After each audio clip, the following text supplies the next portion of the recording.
అదే RTV app వార్తల్ని క్షణాల్లో చదివే అవకాశం ఉంటుంది. ఒక న్యూస్ పేపర్, ఒక టెలివిజన్ ఛానల్ మీ చేతుల్లో ఎప్పుడూ ఉంటాయి. దక్షిణ కాశీగా పిలువబడుతున్నటువంటి వేములవాడ రాజరాజేశ్వర స్వామి ఆలయంలో ఉన్నాము. ఇక్కడైతే పెద్ద ఎత్తున భక్తులు అయితే రావడం జరుగుతుంది. ప్రస్తుతం అయితే మనతో పాటు నిజామాబాద్ నుంచి అయితే కొంతమంది భక్తులు అయితే రావడం జరిగింది.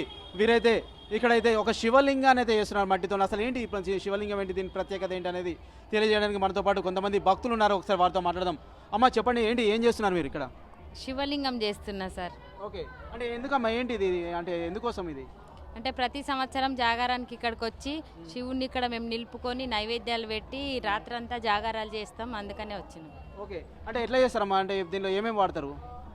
దీంట్లో ఇప్పుడు మట్టి తీసుకొచ్చి శివలింగాన్ని వేసుకొని తర్వాత బెల్లపన్నం చేసి నైవేద్యం పెట్టుకొని తర్వాత గోగు పూలు ఇవన్నీ తీసుకొచ్చి స్వామికి సమర్పించుకొని మేము నైట్ అంతా దీపం వెలిగించుకుంటా జాగారాలు చేస్తాం సార్. ఓకే, అంటే ఇప్పుడు అక్కడ పెద్ద గుళ్ళో మెయిన్ గుళ్ళో చేసేదంతా కార్యక్రమం ఇక్కడ చేస్తారు మీరు? చేస్తాం. అక్కడున్న శివుణ్ణి ఇక్కడ నిలుపుకొని ఇక్కడ చేస్తాం అన్నట్టు. ఓకే, అంటే ఎంతమంది వచ్చిరమ్మా మీరు? మా కుటుంబం అంతా వచ్చినాం సార్. ఓకే, అంటే ప్రతి సంవత్సరం వస్తారమ్మా ఇక్కడికి? ఈ సంవత్సరం మా పిల్లలతో మేము అందరం మా కుటుంబం మొత్తం ఇక్కడికి వస్తాం.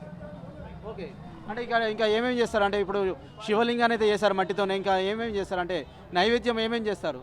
నైవేద్యము బెల్లం అన్నం చేసి నైవేద్యం చేసి పెరుగుతో స్వామికి సమర్పిస్తాం. ఇవాళ రేపు మళ్ళీ ఉదయం భోజనాలు పెట్టి అప్పటి వరకు దీపం వెలిగించి అప్పుడు భోజనాలు చేసి ఇక మేము వెళ్ళిపోతాం సార్.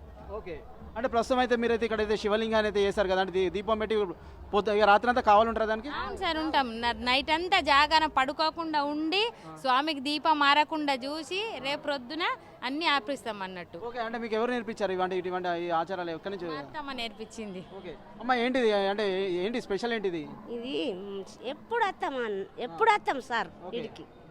ఈ జాగారం చేసేందుకు రాజన్న తడికి ఎప్పుడు వస్తాము, ఎప్పుడు వేసుకుంటాము, జాగారం వెలిగిస్తాము. ఇట్లా బెల్లపన్నం వండుకొని నైవేద్యం చేసి కుండ తెచ్చుకొని కొత్త కుండల అన్నీ పూదిచ్చి అండి చూపించి వెలిగించి తినము, అన్నం తినము, ఒక పొద్దే ఉంటాము.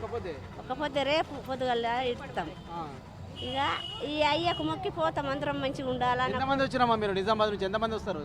నా 2 గోడన్లు, 4 మన్మలు, నా కొడుకు వచ్చినాం. మా ఆయన ఇంటికనే ఉన్నాడు. ఓకే, ఏంటి ప్రత్యేకత ఏంటి? ఇప్పుడు ఈ శివలింగం అనేది చేస్తున్నారు ఇక్కడైతే, ఇప్పుడు నైవేద్యం అయితే వండి పెడతారు కదా, అంటే ఏంటి నా ప్రత్యేకత ఏంటి? అంటే దీనికి ఎందుకు చేస్తారు ఇట్లా, ఎందుకు చేస్తారు ఇట్లా? మేము మమ్మల్ని మంచిగా ఉంచాలా, రాజన్న మంచిగా ఉంచాలా, మేము మంచిగా ఉండాలా, మంచిగా ఏడాదికి రావాలా, మా పిల్లలు మంచిగా చదువుకోవాలా, మంచిగా గాలా, 4 మన్మలు మంచిగా గాలని మేము మంచిగా వస్తున్నాం. మరి ఎక్కడి నుంచి తెచ్చారు ఈ మట్టి? ఎక్కడి నుంచి తెచ్చారమ్మా? అక్కడ ఇక్కడనే చెరువు దగ్గర నుండి తీసుకొస్తారు. అంటే ఏం చేస్తారు చివరికి మీరు వెళ్ళేటప్పుడు అయితే ఏం చేస్తారు? ఇప్పుడు అయితే శివలింగం అనేది చేస్తారు కదా, అంటే దీన్ని తీసుకెళ్తారా, మరి ఎట్లా చేస్తారు? లేదంటే సార్ అన్ని ఇక్కడనే పెట్టేసి ఇక్కడనే వదిలేసి వెళ్ళిపోతాం. ఇక్కడనే వదిలేసి వెళ్ళిపోతాం. అంటే ఎన్ని సంవత్సరాల నుంచి వస్తున్నారమ్మా మీరు ఇక్కడికి? నేను వీళ్ళింటికి రాని ముందు నుంచి వీళ్ళు వస్తూనే ఉన్నారు. నేను వీళ్ళింటికి వచ్చిన నుంచి మేము వస్తున్నాం. అంటే మీరు కోరిన కోరికలు నెరవేరుతున్నాయి మరి ఇక్కడ?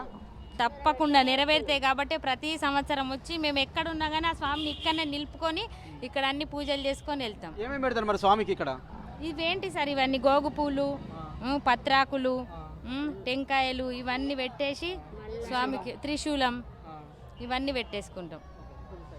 ఓకే, ప్రస్తుతం అయితే మనమైతే చూస్తున్నాము ఇక్కడైతే కొంతమంది భక్తులైతే ఉన్నారు. ఇక్కడైతే మేమైతే మట్టితోనైతే ఇక్కడ శివలింగాన్ని అయితే చేస్తాము. దీనికైతే అన్ని రకాల పూజలు అయితే చేయడం జరుగుతుంది. అంటే గుళ్ళో ఉన్న శివునికి ఏ విధంగా అయితే పూజిస్తామో అటువంటి పూజలు అయితే ఇక్కడ నిర్వహిస్తాము. అనేక పూజా కైంకర్యాలు అయితే నిర్వహిస్తామని అయితే వీరైతే చెప్తున్నారు. ప్రస్తుతం అయితే ఇక్కడైతే భక్తులు అయితే ఇక్కడికి రావడం జరిగింది. ఇక్కడైతే త్రిశూలంతో పాటు కొబ్బరికాయ, అలాగే గోగు పువ్వు ప్రతిదీ అయితే మనం చూడవచ్చు. ఇక్కడైతే స్వామికి అయితే నైవేద్యం సైతం ఇక్కడే తయారు చేస్తున్నారు. మేమైతే చాలా దూర ప్రాంతాల నుంచి అయితే వస్తాము. ప్రతి ఏటా ఇక్కడికైతే రావడం జరుగుతుంది. ఇక్కడికి వచ్చి అయితే మా కోరికలు అయితే నెరవేరుతున్నాయి కాబట్టి మా మొక్కులు అయితే తీర్చుకుంటామని చెప్పేసి అయితే వీరైతే వెల్లడిస్తున్నారు. ప్రస్తుతం మనతో పాటు ఈ భక్తులు అయితే ఉన్నారు. ఏదైనప్పటికైతే మేము కోరికలను తీర్చే కొంగు బంగారం శ్రీ రాజరాజేశ్వర స్వామి అని అయితే వీరైతే వేడుకుంటున్నారు. ఇదైతే హరిహర క్షేత్రంగా అయితే వెలుగొందుతుంది. ఒకవైపు అనంత పద్మనాభ స్వామితో పాటు రాజరాజేశ్వరుడు అయితే ఇక్కడైతే కొలువుదీరు ఉన్నాడు. ప్రస్తుతం అయితే మనతో పాటు నిజామాబాద్కి సంబంధించిన భక్తులు అయితే ఉన్నారు. వీరైతే శివలింగాన్ని అయితే తయారు చేస్తున్న పరిస్థితి అయితే మనం చూడొచ్చు. ఓ టు స్టూడియో. మరిన్ని వీడియోస్ కోసం ఛానల్ ని సబ్స్క్రైబ్ చేయండి. లేటెస్ట్ అప్డేట్స్ కోసం వాట్సాప్ ఛానల్ ని ఫాలో చేయండి. అండ్ లింక్ డిస్క్రిప్షన్ లో ఉంది.